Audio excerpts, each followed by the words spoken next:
अपनी बॉडी और माइंड को हेल्दी रखने के लिए सबसे बेस्ट काम होता है एक्सरसाइज को अपनी लाइफस्टाइल में ऐड करना।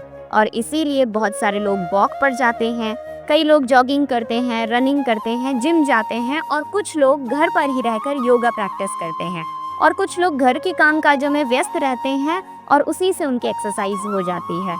नमस्कार, मैं हूँ आपकी आयुर्वेद मित्र यानी आयुर्वेदा फ्रेंड डॉक्टर सुजाता, और आज मैं आपको बताने वाली हूँ कि कौन सी एक्सरसाइज करना हमारी बॉडी के लिए सबसे अच्छा होता है। यानी कौन कौन सी ऐसी एक्सरसाइजेज हैं, ऐसे तरीके हैं एक्सरसाइज के जो आपको भी अपनी लाइफस्टाइल में ऐड करने चाहिए, ताकि आपके शरीर की सारी मांसपेशियों की कसरत हो जाए, आपको किसी प्रकार का दर्द शरीर में ना हो, सर्वाइकल, स्लिप डिस्क, सियाटिका जैसी बीमारियों से आप बचे रहें और मेंटली भी आप हेल्दी रहें, बहुत अच्छी नींद आपको आए, आपका हाजमा दुरुस्त रहे। तो सबसे पहले हम शुरुआत करते हैं वॉक से। बहुत सारे लोग वॉक पर जाते हैं, तो ध्यान दीजिए जब हम वॉक पर जाते हैं तब हमारे शरीर की कौन सी मांसपेशियां एक्टिव मोड में होती हैं। हमारे पैरों की मसल्स और खास करके काफ मसल्स और थाइज की मसल्स। इसके अलावा जो बाकी की बॉडी है, खास करके जो हमारी एब्डोमिनल मसल्स हैं, वो एक्टिव मोड में नहीं होती हैं। और यही कारण है कि जो हमारा डाइजेस्टिव सिस्टम है वो केवल वॉक करने से स्टिमुलेट नहीं हो पाता। इसी के अलावा यदि हम जॉगिंग करने जाते हैं, रनिंग करते हैं, तो कहीं ना कहीं पेट की मांसपेशियों में खिंचाव होता है, एब्डोमिनल मसल्स की भी स्ट्रेचिंग होती है, और जिससे हमारा डाइजेस्टिव सिस्टम स्टिमुलेट होता है। लेकिन यहीं अगर आप योगा प्रैक्टिस करते हैं, योगासनों का अभ्यास करते हैं, जैसे कि सूर्य नमस्कार, सूक्ष्म व्यायाम, भुजंगासन, मकरासन, मरकटासन, पवन मुक्तासन, ऐसे तमाम तरीके के जो योगासन हैं, ये हमारे शरीर की प्रत्येक मांसपेशियों में खिंचाव पैदा करके उनको लचीला बनाते हैं, और हमारे प्रत्येक जॉइंट की, हमारी बॉडी के जितने भी जॉइंट्स हैं, छोटे या बड़े, हर जॉइंट की एक बार कसरत हो जाती है। साथ ही योगा में एक स्पेशल पावर होती है हमारे बॉडी के हार्मोनल सिस्टम को रेगुलेट करने की। खास करके हमारे ब्रेन में जो पिट्यूटरी है, वहाँ से जितने भी हार्मोन्स रिलीज होते हैं वो सभी एक बैलेंस्ड वे में रिलीज होना शुरू हो जाते हैं। तो योगा का एक स्पेशल प्रभाव ये शरीर पर होता है।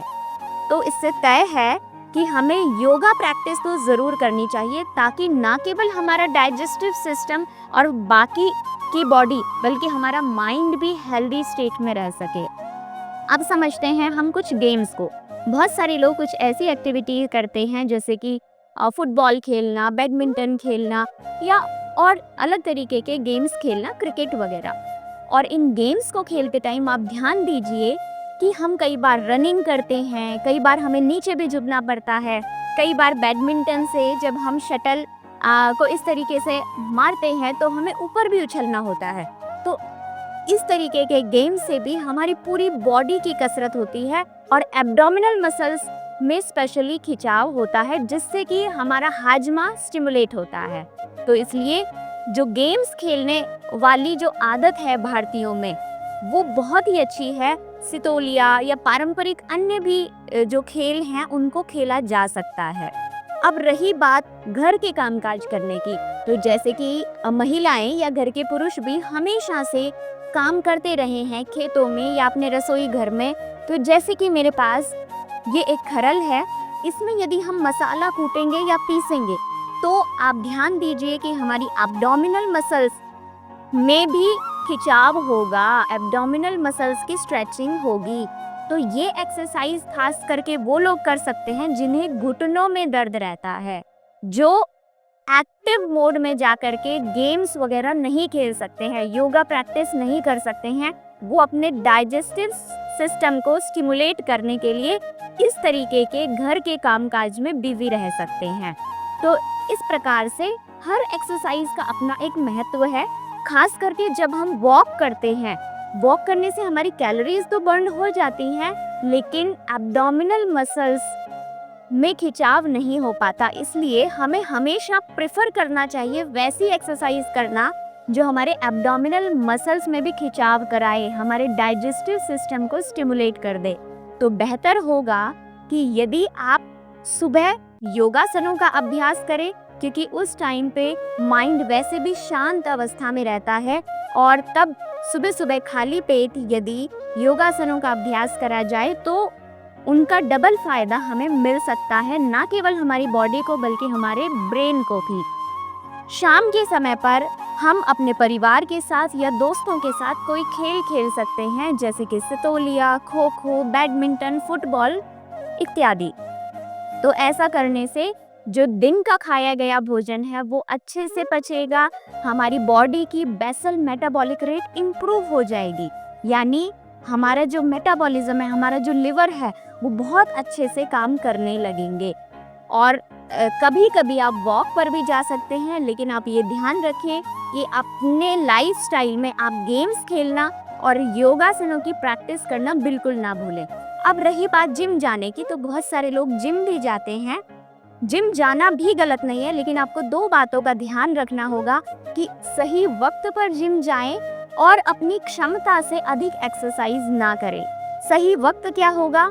सुबह खाली पेट, यानी जब आपका पेट साफ हो चुका है और अभी तेज भूख नहीं लगी है, तो ये टाइम लगभग सुबह 6 से 9 बजे के बीच में होता है।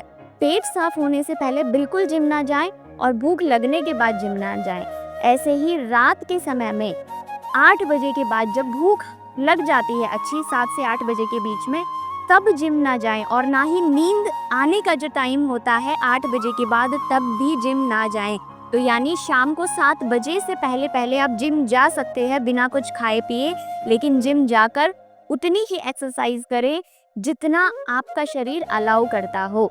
अपने बॉडी की कैपेसिटी से ज़्यादा एक्सरसाइज हमें नहीं करनी चाहिए। यदि हम अपनी बॉडी की कैपेसिटी बढ़ाना चाहते हैं एक्सरसाइज करने की, तो उसके लिए हमें किसी डॉक्टर की ऑब्जर्वेशन के अंदर रहना चाहिए।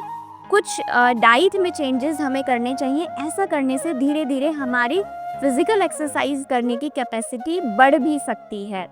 एक आखिरी बात, जिम जाते समय और आप ध्यान रखें कि जहाँ भी आप जिम जा रहे हैं, अगर वो एरिया ओपन एरिया होगा तो बहुत ही बेहतर रहेगा, क्योंकि फ्रेश एयर जब हमें मिलती है एक्सरसाइज करते टाइम पर, तो वो एक तरीके से प्राणायाम का काम भी करती है। और योगासनों का अभ्यास करते टाइम, यानी योगा प्रैक्टिस करते टाइम, कोई खेल खेलते समय, गेम्स खेलते टाइम, और साथ ही जिम में एक्सरसाइज करते टाइम, ऑटोमेटिकली हमारे सांस को लेने और छोड़ने का जो प्रोसेस है वो कुछ इस तरीके का होता है कि प्राणायाम अपने आप हो जाता है।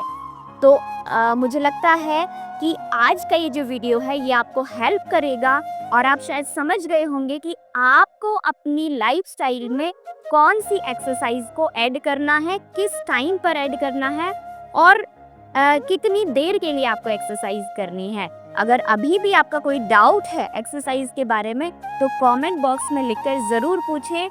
अगला वीडियो आप किस टॉपिक पर चाहते हैं, इसके बारे में भी कमेंट ज़रूर करें। आज के लिए इतना ही, जल्दी ही मिलेंगे अगले वीडियो में। धन्यवाद।